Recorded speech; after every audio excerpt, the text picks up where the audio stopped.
Your triggers aren't random. They feel like they come out of nowhere, but the truth is every trigger has roots. And until you find those roots, you'll keep living like a victim of your own reactions. Here's the thing, okay? When something triggers you, a look, a comment, a tone, it's not really about the moment. It's about what that moment touches inside of you. Triggers are echoes. They're connected to old wounds that never got healed.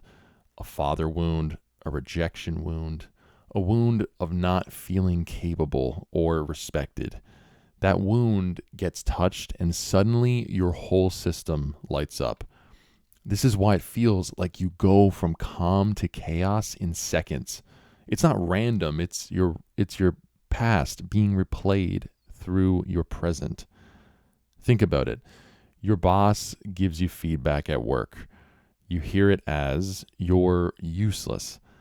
That's not the boss, that's an old voice.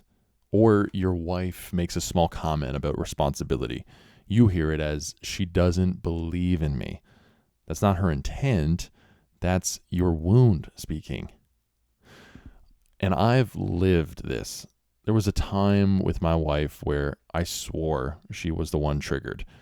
We were out walking and I built this whole story in my head about how she was shutting down, how she was the problem. But when I reflected, like later, I realized it wasn't her at all. It was me. Like I was the one that was dysregulated. I was triggered in that moment, and the story I built, it wasn't reality. It was my wound. Here's how the cycle works. A wound gets touched, your system reacts, you build a false story, you blame or withdraw, and intimacy, of course, in those moments gets broken. Then you wonder why you keep ending up in the same fights, the same shame spirals, the same distance.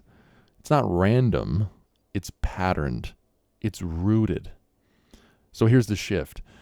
The next time you're triggered, instead of asking, what did they do to me? Ask, what wound did that touch in me? Ask, what story am I telling myself that may not be true? Because here's the truth. When you learn to regulate your fire, the trigger loses its power. The story changes. The wound begins to heal. Your triggers, they're not random. They're invitations to see where your fire needs regulation, where your shame still has a voice, and where Christ wants to rewrite the story. Don't waste your triggers. Let them guide you to the root, because when you face the root, the trigger no longer controls you.